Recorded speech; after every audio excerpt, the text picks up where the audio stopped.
जीवन को सफल बनाना है तो समय को व्यर्थ न गवाएं। समय की गति कभी किसी के लिए नहीं रुकती, इसलिए उसे पहचानिए, सराहिए और सही दिशा में उपयोग कीजिए। जीवन में जब जब समय कठिन होता है, तब तब धैर्य ही वह सबसे मजबूत हथियार बनता है जो मनुष्य को टूटने से बचाता है। क्योंकि धैर्य वह शक्ति है जो तूफानों में भी नाव को डगमगाने नहीं देती। जो व्यक्ति धैर्य की परीक्षा में पास हो जाता है, वह जीवन की सबसे कठिन लड़ाइयों को भी मुस्कुराकर जीत सकता है।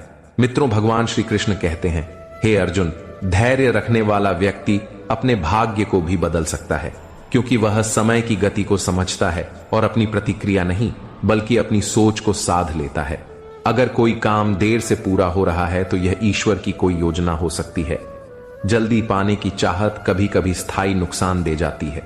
धैर्य हमें यह सिखाता है कि हर चीज अपने समय पर ही सुंदर लगती है। जैसे फूल का खिलना भी आर्थू पर निर्भर होता है, वैसे ही जीवन के फल भी समय और तप दोनों से मिलते हैं। लेकिन धैर्य केवल ठहराव नहीं बल्कि निरंतर कर्म करते हुए भीतर से शांत रहने की कला है। और जब हम कर्म की बात करते हैं तो यह स्पष्ट हो जाता है कि बिना कर्म के कोई भी फल संभव नहीं। भाग्य और ईश्वर में आस्था का अर्थ यह नहीं कि हम हाथ पर हाथ रखकर बैठ जाएं। कर्म ही वह साधन है जिससे हम अपने भाग्य को भी नया आकार दे सकते हैं। श्री कृष्ण ने भी अर्जुन से यही कहा था कि कर्म करो, फल की चिंता मत करो, क्योंकि फल तो ईश्वर के हाथ में है, लेकिन कर्म हमारा कर्तव्य है। जब हम बिना स्वार्थ के पूरे मन से अपना कर्म करते हैं तो वो किसी ना किसी रूप में हमारे पास लौट कर जरूर आता है। कर्म की सुंदरता इसी में है कि यह तुम्हें निर्माण देता है, बाहरी भी और आंतरिक भी। कर्मशील व्यक्ति का आत्मविश्वास कभी डगमगाता नहीं, क्योंकि उसे पता होता है कि वह कुछ कर रहा है, कुछ रच रहा है।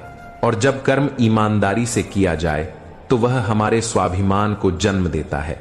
स्वाभिमान वह आत्म गौरव है जो किसी दिखावे या बाहरी पहचान से नहीं बल्कि भीतर की सच्चाई और निष्ठा से बनता है।